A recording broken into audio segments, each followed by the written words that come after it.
भारत के सबसे भरोसेमंद दोस्त रूस के राष्ट्रपति व्लादिमीर पुतिन के दिल्ली आने में एक दिन का वक्त बचा है। राष्ट्रपति पुतिन 4 और 5 दिसंबर को भारत के दौरे पर रहेंगे। पुतिन 23वें भारत रूस एनुअल समिट में हिस्सा लेंगे।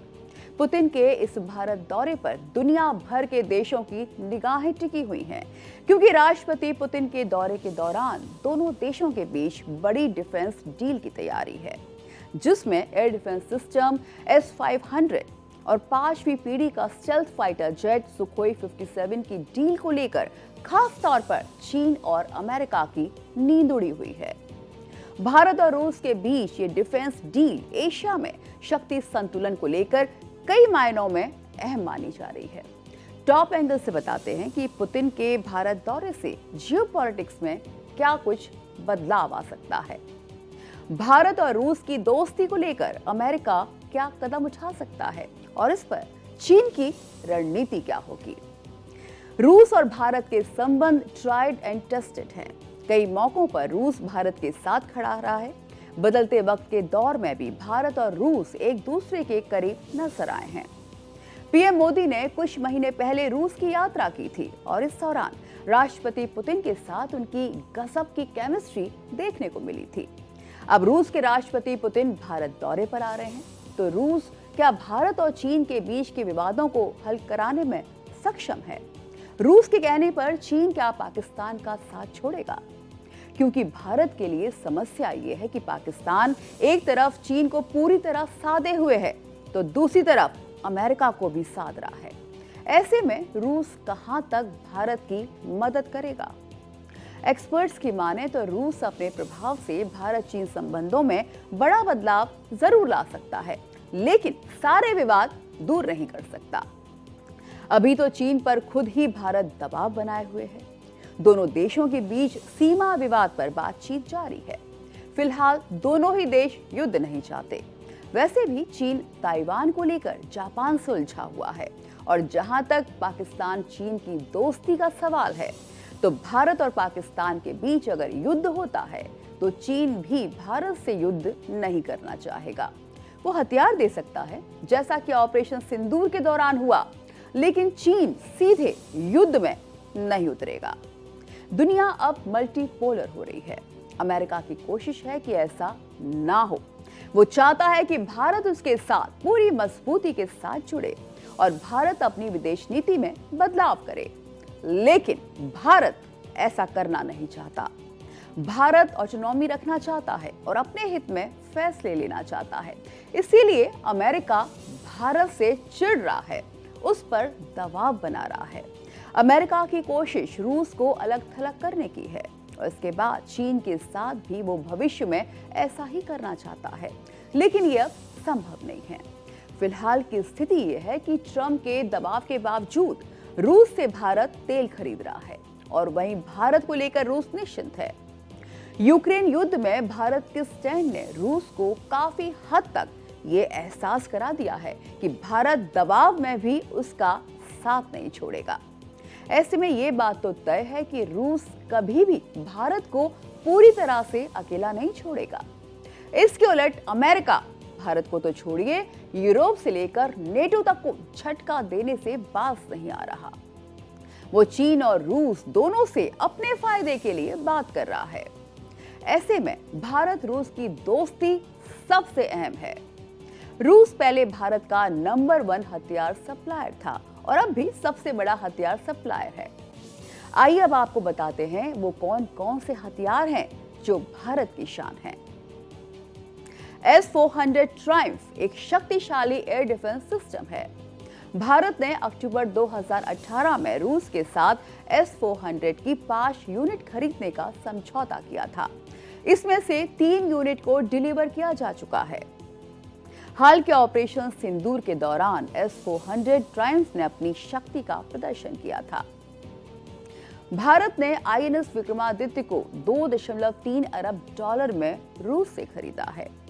INS विक्रमादित्य कीव क्लास के एयरक्राफ्ट कैरियर का अपग्रेडेड वर्जन है। इसके पहले इस एयरक्राफ्ट कैरियर का नाम 1987 में बाकू और 1991 में एडमिरल कोर्शकोव था। इसे 2013 में इंडियन नेवी में शामिल किया गया था। आईएनएस विक्रमादित्य 283.5 मीटर लंबा और 61 मीटर चौड़ा है और इसका वजन 45,400 टन है। सुखोई 30 MK1 भारतीय वायुसेना की रीढ़ है। ये एक twin engine air superiority fighter jet है जिसे खास तौर पर हवा से हवा में लड़ाई के लिए डिजाइन किया गया है। इस विमान को रूसी विमान निर्माता सुखोई ने विकसित किया है। भारत ट्रांसफर ऑफ टेक्नोलॉजी के तहत इस लड़ाकू विमान का निर्माण हिंदुस्तान एरोनॉटिक्स लिमिटेड की फैसिलिटी में करता है। T-90 भीष्म एक रूसी मूल का बैटल टैंक है। वर्तमान में ये भारतीय सेना का मेन बैटल टैंक है। ये टैंक 125 mm की गन से लैस है जो कई तरह के गोले दाग सकता है। ये 1 मिनट में 8 राउंड फायर कर सकता है और इसकी मारक क्षमता 5 किलोमीटर तक है। 1000 हॉर्स पावर इंजन की मदद से ये 60 किलोमीटर प्रति घंटा की रफ्तार से दौड़ सकता है। इस तरह भारत के सबसे भरोसेमंद दोस्त के हथियारों से देश की सुरक्षा मजबूत रही है। अब टॉप एंगल में हम आपको पुतिन की सुरक्षा से जुड़ी ऐसी बातें बताएंगे जो उन्हें सबसे बड़े सुरक्षा घेरे में रहने वाला राष्ट्रपति बनाती हैं। पुतिन के आसपास हमेशा प्रेसिडेंशियल सिक्योरिटी सर्विस के गार्ड रहते हैं जिनकी नजर हमेशा पुतिन पर लगी रहती है। पुतिन की सिक्योरिटी इतनी ज्यादा सख्त होती है कि कोई रूस विरोधी देश का नेता उनके करीब तक आ जाए तो प्रेसिडेंशियल सिक्योरिटी सर्विस के गार्ड सक्रिय हो जाते हैं। पुतिन जिस प्लेन में सवार होते हैं उसके बैकअप में 1 या 2 बैकअप प्लेन उड़ान भरते हैं ताकि विदेश में पुतिन के प्लेन में कोई खराबी आए तो पुतिन को घर लौटने में देरी ना हो। पुतिन की स्पेशल सिक्योरिटी सर्विस उनके जीवन के लगभग हर पहलू को कंट्रोल करती है। पुतिन के साथ कम से कम 100 लोगों का ग्रुप चलता है। इसमें personal bodyguards, federal protective service यानी FSO की टीम और प्रोटोकॉल ऑफिसर्स होते हैं। राष्ट्रपति Putin special aircraft evolution PU से ट्रैवल करते हैं। इसे फ्लाइंग क्रेमलिन भी कहा जाता है। PU का मतलब रूसी भाषा में कमांड पोस्ट होता है। प्लेन में इमरजेंसी के लिए एक न्यूक्लियर कमांड बटन होता है जिससे राष्ट्रपति हवा से ही न्यूक्लियर हथियारों के इस्तेमाल की इजाजत दे सकते हैं। प्लेन में कई meeting room, conference room, bedroom, gym और मेडिकल रूम भी है। इस प्लेन में एक बार में 262 लोग यात्रा कर सकते हैं। ये प्लेन एक बार में 11,000 किलोमीटर तक का सफर तय कर सकता है और ये 43,000 फीट तक उड़ान भर सकता है। इसे हवा में ही रिफ्यूलिंग भी की जा सकती है। राष्ट्रपति पुतिन एयरपोर्ट पर पहुंचने के बाद और सीनेट स्पेशल कार का इस्तेमाल करते हैं। 2018 से ये पुतिन की स्टेट कार है।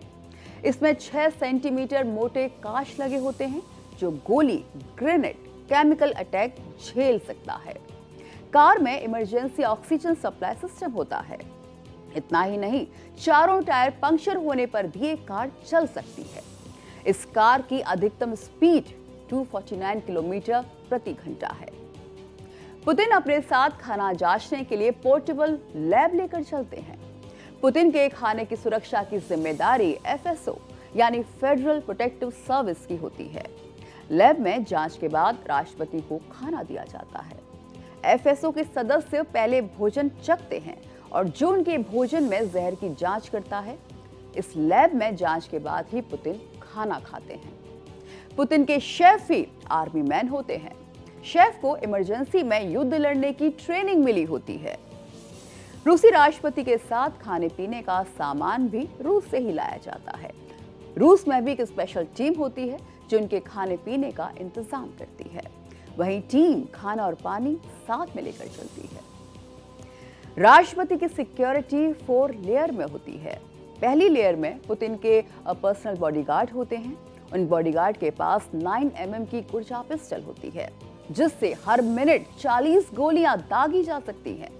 दूसरी लेयर में पुतिन की सुरक्षा के लिए भीड़ में साधारण कपड़ों में एजेंट होते हैं जो चारों तरफ हर गतिविधियों पर नजर रखते हैं।